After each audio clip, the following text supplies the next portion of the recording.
We have started this series in which students either email me or comment me that they want to understand this topic in more detail, and I specifically make video on that topic. Previously, I made a video on burn up, burn down chart because one of the students asked me.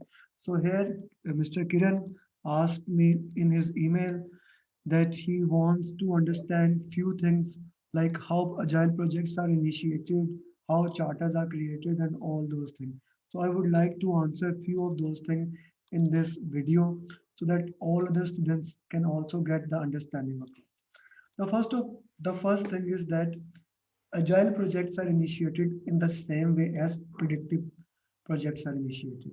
In PMI exam, we have three domains: people, process, and business environment. Business environment is basically where the agile projects are initiated. So how they are initiated? You have a need assessment, you have a need in the market. Now the market need can be that you need to make a building, that's a predictive. You need to make a bridge, that's a predictive approach, or you need to make a new software, that's a agile approach. So there will be a need assessment. You will be making a business case for that. You will be have multiple options, and once one option is selected, your business case get approved. Once business case get approved, you make project charter. Now here comes a big difference in agile and predictive. As a general, in agile domain, the charter will be very limited. It will be very small, most of the time not even bigger than one page having high level requirement. All those things will be this, all those things will be mentioned. Whereas in predictive, we have a detailed charter. Sometimes it goes even to 4 or 5 pages. Actually, I have made predictive charter more than 4 to 5 pages, managing what is the project scope, high level scope statement, what are the key milestones, their deliveries, who are the sponsors, their signature, and all those things. Whereas when I make charter for the agile projects, they're more of a just a formality. There's one page document having high level picture how we are going to make. So once the charter is made, the first thing, the most important thing, we basically identify a stakeholder both in predictive and in agile. Again, in predictive, the stakeholder will have stakeholder register. The same can be happened for an agile environment, but we don't put that much detailed in it. We make stakeholders and we identify them. So once the stakeholders have been identified, we communicate the charter to them so that they can understand the high level approach. Once that is done, here comes the big difference in predictive and agile. In predictive, we make project management plan. In agile, we make product roadmap. Product roadmap is basically nothing, it's more of a timeline. Let's say, I would say, you can have a product roadmap like this: start date and end date of the project, start date, end date of the project, with maybe release definition when the following product are going to released. So you can have that. Here we will have one release, two release, three release, four. So that's a high level product roadmap. Then in the product roadmap, you will also have something known as backbone. You see, all human beings have backbone. Actually, all animals also have backbone. So you have a, not snake. Snake does not have backbone. So you have a backbone that is the integral part of your body. If you don't have a proper backbone, or if anything is missing in a backbone, you cannot stand, you cannot walk. Remember X-Men, Professor Xavier, he had a problem in his backbone. With all his power, he cannot stand. Okay, I'm a more of a geek fan, comics fan, so I always like to give the analogy of comics. Okay, so if you, these backbones are the your most important project. So if we put Moscow on it, must have, should have, could have, would likely to have, the backbone will be the must have product. Without this, the product is useless. So these are the must feature in the project. Same like backbone, we have skeleton. We have skeleton spot your backbone. So you will have, you can say, should product, that these backbone must be spotted by this skeleton. So that product will be involved in your product roadmap. Moreover, you are now making from product roadmap, you are making a story map. Like, you define these are the user stories high level, then these are the must have, and then should have, and all those things. So you make a product roadmap, and then you make a story map in which you will say, okay, you want to make a mobile, you want to make a this product, first this have to be done, then making sequence of that, first this has to be done, this has to be done, and this has to be done, and so on. So you are making a story map. Story is always first step, second step, third step, fourth step. Whenever you heard a word, especially in agile, always try to relate it to your real life. So if we have a product roadmap, what is a roadmap? You want to go somewhere, you have a Google map, you want to go from this road to there, you have a roadmap. You want to make a product, so you have a product, a roadmap. A very high level, this is very high level. If you want to say a project management plan, a high level, or better to say a milestone chart with then a story map inside it. So then he basically asks, what is project vision? Project vision basically sometime created in the charter or even before the charter, what we want to achieve, how this project aligns to the organizational strategy. You see, whatever you do in predictive or in agile, you align something to your organizational strategy. We need to understand how projects are created. So this is your organizational strategy. Okay, this is your organization strategy. Organizational strategy is defined to the portfolio, which decide which projects and programs to do, programs and projects, and then programs and projects are done. Once that are done, it is transferred to the operations, and operation measures it and give back the organizational strategy.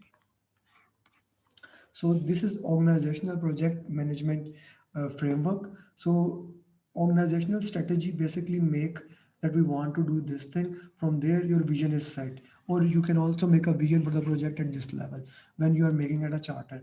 So there is no hard and fast rule. You have to make vision at this time. And but once the project vision is set, then you made a roadmap. Who create the roadmap? I would say that the development team, business analyst, product owner, all those people are involved in creating the roadmap.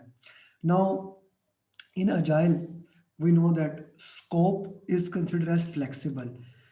This is a very important concept to understand. Everyone who is preparing for PMI, PMP, or PMI SAP, they understand this inverted triangle. There's, in Agile, we have this time and cost and then scope. We have this inverted triangle.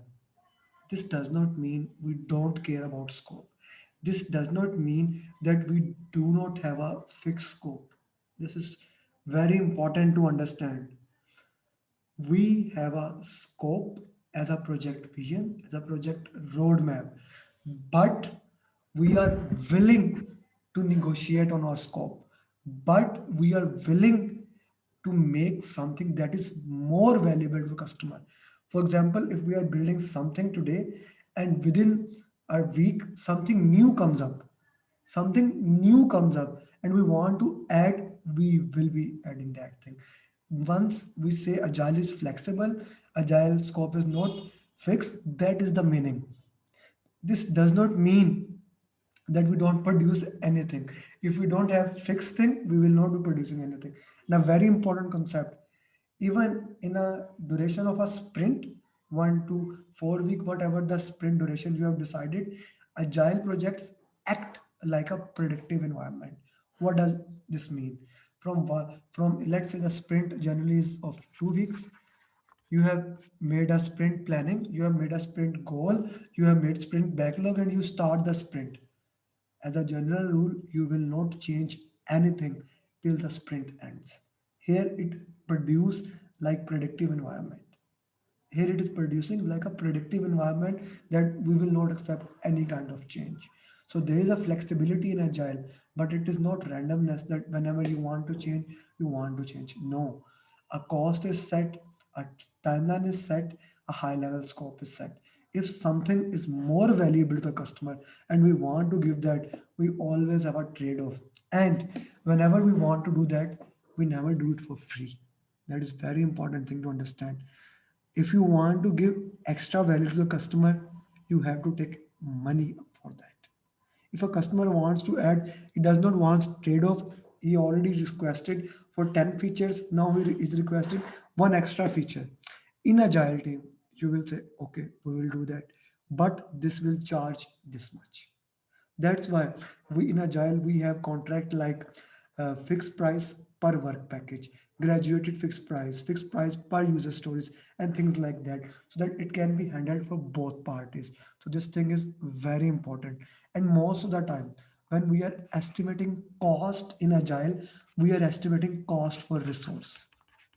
Like if, because this is a knowledge work projects, we don't have cranes and all those things that is in the predictive environment, so we are estimating this cost for resources, and as the time passes, we we say that this cost has been taken care of. In agile, basically we have a term known as burn rate, amount of cost estimated over a given period of time, cost based on the resource against. So that is basically what we are measuring when it comes to the cost in the agile environment. That is basically how the project is budgeted. If this many projects will go on, so how much the cost will be. Then he asked if the roadmap and teams form as a team is one of the most important yes, team is one of the most important stakeholder in the product roadmap. Now then the next question, I think this will be last, this is the last question. Difference between scrum and xp. Okay, now this is very important thing to understand. We use Scrum and XP both in Agile. Scrum is a framework, whereas XP is a method of doing coding. Scrum is a framework, XP is a method of doing coding. Biggest difference of Scrum and XP. In XP, it has to be the two-person sitting together and doing pair programming. We have a test-driven development, TDD. We have continuous integration. You do something, you integrate it. Two people are sitting together and all those things. We, in Scrum, we don't have to do that. In Scrum, it is possible that people are doing individual tasks. It is possible that we are not doing continuous integration. We do integration at the end of the day. It is possible we don't have test-driven development. And very important thing, in Scrum, we have product owner. That's the voice of the customer. And in XP, we don't have product owner. We actually prefer customer to integrate on day-to-day basis with the team. Customer to integrate on day-to-day basis with the team. That's a big difference in XP. Then XP is actually used for coding because it is basically made for coding. And in XP we do refactoring. We check the code red, green, and clear refactor that is the code is there or not. Then we have in term XP we have technical depth, but which we don't have in Scrum. At the end of the day, the basic difference. Also, another thing, in XP, whole team is responsible for whatever the task is being done. In Scrum, it is the responsibility of our development team to ensure everything is done, and it's the responsibility of the product owner. All requirements are clear. So these are few differences in this thing. I hope I haven't missed anything. If you have any question, you can ask me, and if you want me to make video on any other topic, do let me know. Thank you very much.